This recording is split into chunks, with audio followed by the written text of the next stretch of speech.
मंगलवार की भयावह लैंडस्लाइड के बाद शूरमाला में राहत और बचाव कार्य युद्ध स्तर पर चल रहा है। आप देख सकते हैं हमारे पीछे सेना के जवान यहाँ पर ये लोहे का ब्रिज बना रहे हैं। 3 मीटर की चौड़ाई का ये जो ब्रिज है बहुत ही महत्वपूर्ण है इस राहत और बचाव कार्य के लिए। हुआ ये कि लैंडस्लाइड के बाद इस जो नदी है, इस नदी के लेफ्ट और राइट, दाएं और बाएं रहने वाले विलेज कट गए, गांव कट गए और उसके बाद से ही दोनों तरफ का संपर्क कटा हुआ था। राहत और बचाव कार्य में काफ़ी मुश्किल आ रही थी क्योंकि पानी का बहाव अभी भी काफ़ी तेज़ है और गाँव से लोगों को निकाल कर, ख़ासतौर पे बूढ़े, बच्चे और जो बीमार हैं उनको निकालने में काफ़ी मुश्किलों का सामना करना पड़ रहा था। भारी जो वाहन है मलबा हटाने के, वो भी नहीं जा पा रहे थे दूसरी तरफ। उसके बाद से ही इस ब्रिज को लेकर काफ़ी प्रयास किए जाते थे ब्रिज को बनाने की। पहले डेडलाइन था कि ये बुधवार की शाम तक ये ब्रिज कंप्लीट हो जाएगा, लेकिन अब ये ब्रिज करीब 80% से ज़्यादा पूरा हो चुका है और भारी वाहन भी लगातार मलबा क्लियर कर रहे हैं और वो लगातार यहाँ पर जो है ये सफाई करने की कोशिश कर रहे हैं, मलबा हटाने की कोशिश कर रहे हैं। कोशिश इस चीज़ की हो रही है कि जल्द से जल्द इस पुलिया को बहाल किया जाए, जल्द से जल्द जो है इस पूरे जो रूट हैं इस लोहे के ब्रिज को, इसको कंप्लीट किया जाए और उसके बाद युद्ध स्तर पर राहत और बचाव कार्य को और तेज़ करने का प्रयास किया जाए। शेखावत साहब, सबसे पहले तो हम इस ब्रिज की बात करें। काफ़ी इंपॉर्टेंट, ये क्रूशल माना जा रहा था इस ब्रिज का कंस्ट्रक्शन। क्या स्टेटस है और कब तक कंप्लीट हो जाएगा? सर, जो आप देख रहे हो ये हमारा जो इंजीनियर का टीम है, मद्रास इंजीनियर का टीम है, वो इनके स्पेशलिस्ट हैं। वो बेंगलोर से आ गई है और पूरा मटेरियल आ गया है हमारा।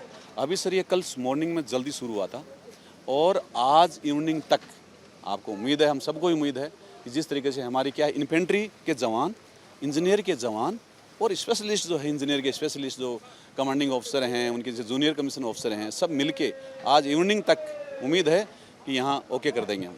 कितने टोटल डिप्लॉयमेंट है सर यहाँ आर्मी की तरफ? सर आर्मी में अलग अलग स्पेशलिस्ट हैं। जैसे इंजीनियर रेजिमेंट आ गई तो 400 आदमी इंजीनियर रेजिमेंट के मान लो आप इस काम के लिए जुटे हुए हैं। कोई पीछे रह रहा है, कोई आगे रह रहा है, 400 हो गए।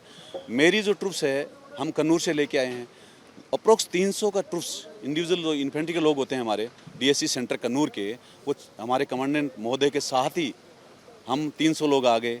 उसके बाद 122 टीए सर जो कालीकट के अंदर उनका डिप्लॉयमेंट है, वहाँ से सब लोग एक साथ मिल के आ गए हैं।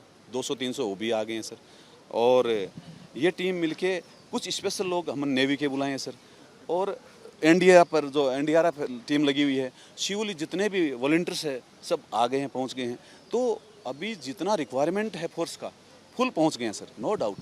ये जो दूसरी तरफ है सर, उस तरफ ज़्यादा तबाही हुई है और अभी भी शवों का मिलने का सिलसिला जारी है। उस तरफ की स्थिति क्या? हम खड़े हैं यहाँ से लगभग 4.5 किलोमीटर से पीछे शुरू हुआ था ये पानी आना। स्टार्ट तबाही जहाँ से बादल फटना बोलते हैं हम, या इसको लैंडस्लाइड बोलते हैं, एकदम पानी का आना। तो वो जहाँ से शुरू हुआ है वहाँ सिविल जनता थी। तो फर्स्ट में तो हाइट वाले तो रह गए हैं और वो जिनसे मैंने भी बात किया है तो रह गए बेचारे, वो क्या कर सकते हैं, वो तो रह गए वहाँ। जिनको हमने आराम से निकाला है, पार करवा दिया है। आज वहाँ कोई ऐसा पॉपुलेशन नहीं है कि यहाँ वेटिंग कर रहा है कि मुझे कोई लेने आए, ऐसा कोई लोग वहाँ नहीं है सर। सबको निकाल दिया है पिछले 2 दिन के अंदर। हमने हाथों हाथ ही निकाल दिया जितना, और जितनी बॉडियाँ मिल रही है वो तो मिलती रहेगी सर। ऐसे मकानों का हालत ख़राब हो रहा है, जिनके मकान गया उसके ऊपर मिट्टी चढ़ा हुआ है और उसमें कितने दबे हुए हैं। तो हमने डॉग स्टॉक स्पेशल बुलाया, हमारे कमांडर साहब ने स्पेशल डिमांड दी कि सब इस रिक्वेस्ट के लिए, सबसे बड़ी रिक्वेस्ट है कि हम पहचाने। तो डॉग का एक बहुत बड़ा हमारा आर्मी का स्क्वाड है, वो भी आ गया है। कुछ डॉग आए हैं, वो भी अभी चेक करके, और डेड बॉडियाँ मिली। आज भी 2 अभी मैसेज आया, मेरे कमांडिंग ऑफिसर ऊपर बैठे हैं, मैसेज आया कि 2 डेड बॉडी मिला है सर, डॉग ने ढूंढा है। काफ़ी सीनियर आर्मी के ऑफिसर्स भी यहाँ फील्ड में हैं और लगातार मॉनिटर कर रहे हैं। उनके बारे में बताइए, कैसे मॉनिटरिंग? ये बड़ा प्राउड और हिम्मत वाला बात ये होता है कि जवान का अधिकारी उसके साथ रहे। तो हमें इतनी बढ़िया। तो आज हमारे मेजर जनरल साहब जीओसी कैंट के एरिया बेंगलोर से तुरंत आ गए और यहाँ हमारे बीच में है। उसके बाद हमारे ब्रिगेड कमांडर साहब आ गए हैं बेंगलोर से, और हमारे कमांडेंट साहब हैं, वो हमारे जवानों के साथ मिलके और आगे चले गए जहाँ से त्रासदी स्टार्ट हुई थी, वहाँ बैठे हैं अभी।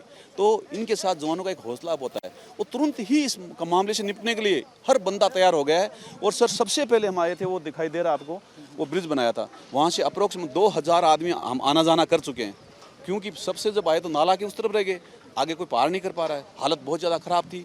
तो स्टार्टिंग मेरी डीएससी की जो टीम थी, तो स्पेशल टीम, उन तैराकी भी होते हैं, कमांडो वाले भी उसके अंदर है, बड़ा अनुभव वाले लोग हैं, तो उन लोगों ने पहले पेड़ काट के रस्सी बांध के, जो वो दिखाई दे रहा सर, वहाँ उन्होंने पहला काम किया।